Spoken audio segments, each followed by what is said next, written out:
Pred vrati je še en prazničen vikend in čeprav je Martinovo praznik žlahtne kapljice, na mizah zadišijo tudi številne dobrote.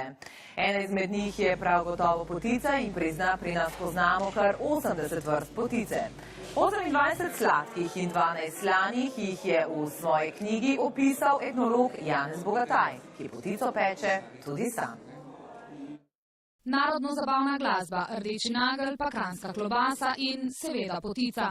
Narodni simboli, ki delajo našo malo podalpsko deželico posebno, a etnolog Janez Bogataj opozarja, kljub bogati tradiciji je ne cenimo dovolj. Se mi pogosto dogaja, ko delam kakšne sprejem in pa rečejo, a spet tisto potico.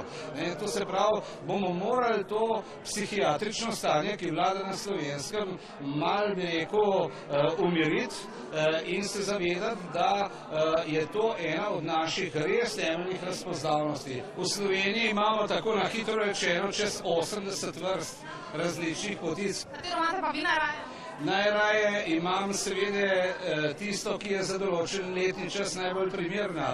Recimo v pomladanskem času je to pehtranova. In prav pehtranka je najbolj posebna, saj smo Slovenci med redkimi na svetu, ki to zelišče uporabljamo tudi v najrazličnejših sladkih jedeh. Znate, katero tudi pripravi? Ja, na vsak način, ker sem imel dobro učiteljico.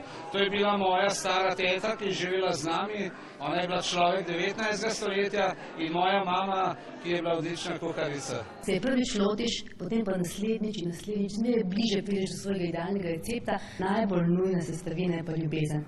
Peka potice pa je vse prej kot preprosta. Kako dobra je denimo odvisno od tega, kako vzhaja, pa tudi od debeline nadeva in vrste pekača. Pravo potico se namreč peče v potičniku, okroglem pekaču z luknjo v sredini. Gospodinje v Sloveniji znajo peč potico?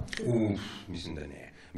Mi smo jo pekli v daje enkrat, ne pehtranko, pa je to je kar zahtevna zadeva. Se zelo motiš, pa mislim, da ni v Sloveniji praznika brez potice. Bogatstvo različnosti potic pa je tolikšno, še dodaja Bogataj, da lahko za vsak mesec in vsak praznik v letu spečemo značilno potico.